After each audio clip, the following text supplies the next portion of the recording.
What's going on, guys? It's Danny from Slow Restoration. Let me show you what we're working on today. So we're actually working on the C10, the 67 C10, trying to get all the loose ends finished up on that and get it finished.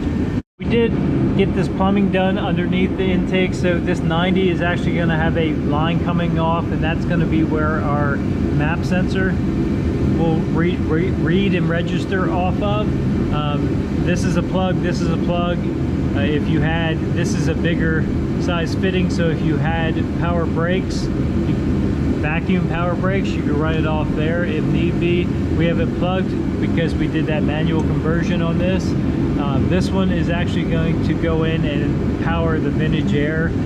Some of that stuff is still vacuum, so either way, I would have rather put 290s on here, but they wouldn't clear.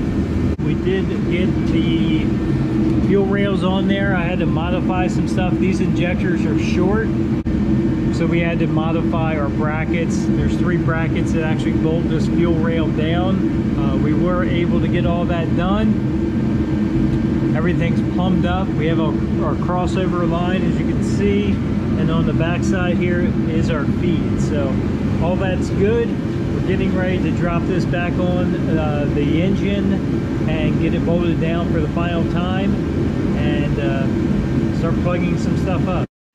Like I said, we do have a few things to finish up on this. If you don't know this truck, we did a bunch to it. We kind of took a break on it. It sat for a little bit. Now we're gonna get it done, get all the loose ends wrapped up. We did, again, a bunch of stuff. We did a bunch of tubular A-arms, coilovers up front. It already had a 4-link with coilovers in the back. This truck does have, it's back halved, so it's all aftermarket back suspension. The front is actually a 2nd gen F-body. I believe it was like a 75 Firebird front end. So we did do SpeedTech complete front suspension, but for a Firebird. It is a 67 C10, but it's a Firebird suspension up front now. And we did a cam. It already has Texas Speed PRC CNC ported heads on it. We changed these valve covers out. Now let's get this intake set back down on here.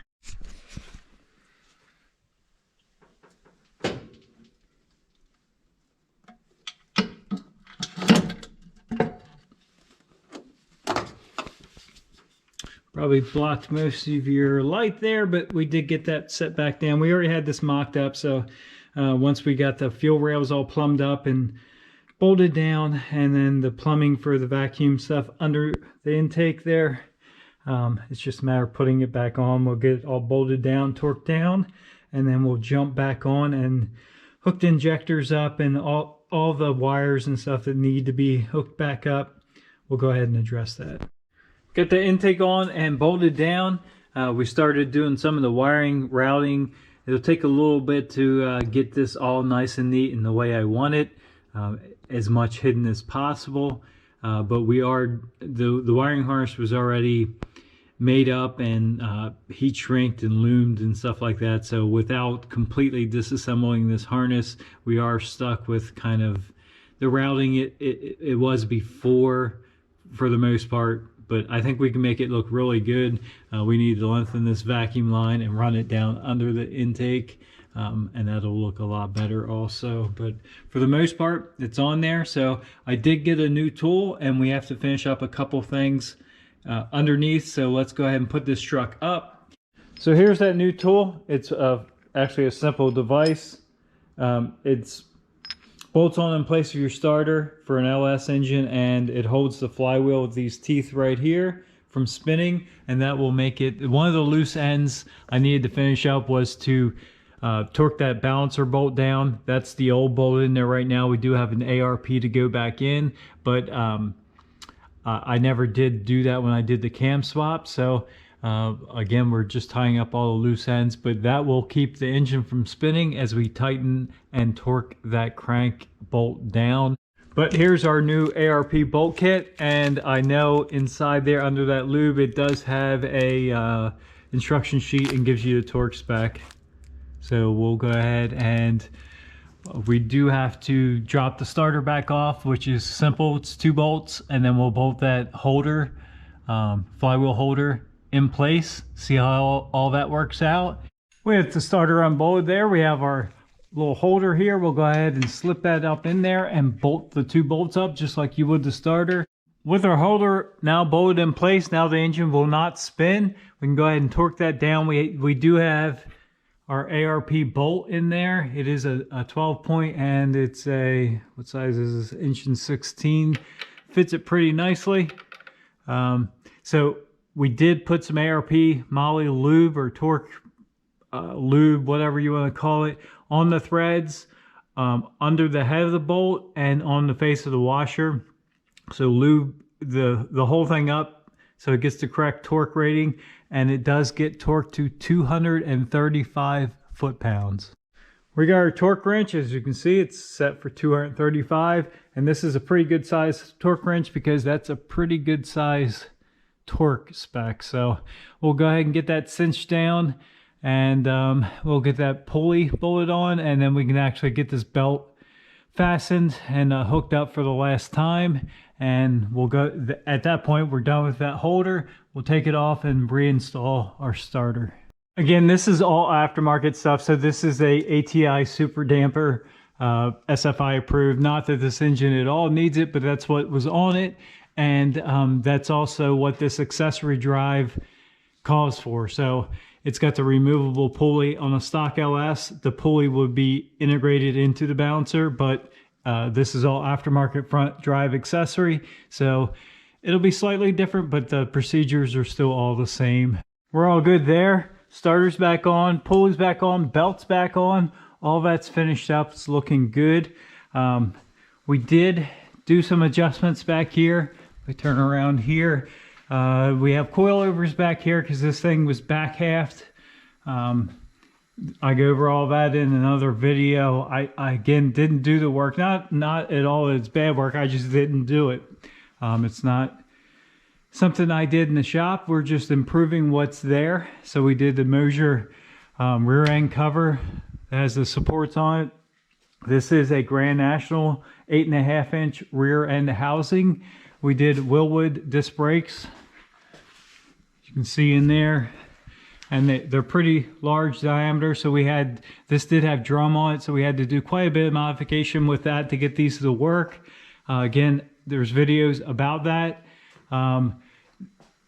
With the coilovers in the back, coilovers in the front, obviously the ride height's very adjustable. So we had this thing down and it was still sitting up a little too high in the back.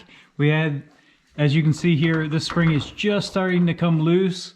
So I didn't want to drop this adjustment down anymore to lower the truck, because when you put it up on a lifter, you get the axle twisted around driving it, the spring could pop loose, and that's never a good idea. So I'm safe with that. I'm good with that.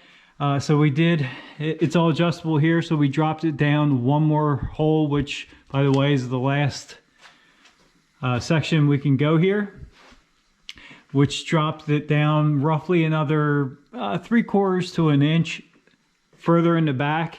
And that actually looks pretty good. Again, these are not the wheels and tires that he's going to be running on it. We still have to figure that out. But these are actually my extreme wheels off my S10. But they work with these Willwood disc brakes, and they're nice rollers. So with that done, we're gonna kind of leave the ride height there. It's roughly where we want it, but we won't be able to finalize all that until we get the wheel and tire combo that is going to be run on this. So we have everything snugged up for now.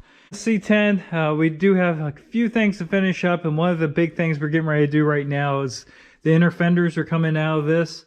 As you can see down there, the A-arm is actually hitting the inner fender. It's just different with the tubular control arms, plus the fact that the truck is actually sitting lower now. It's up a little bit, but it is on the dollies. But you can see how low it is even with that wheel tire combo.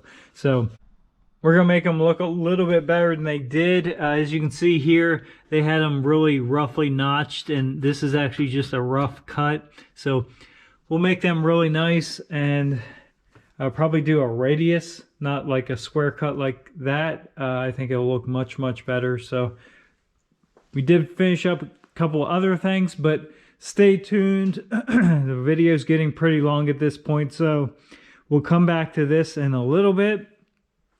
And hopefully by then I have a lot more done. And we actually have a very big surprise with this truck. It's gotten a lot done already. Just to recap here real quickly, it got the Texas speed cam, it got the intake, the valve covers. We're doing the coil relocation on this. The complete front end got changed around, so this does have the F-body front clip in it. It got tubular upper and lowers. It's got coilovers on it. It's got the big sway bar, new steering box.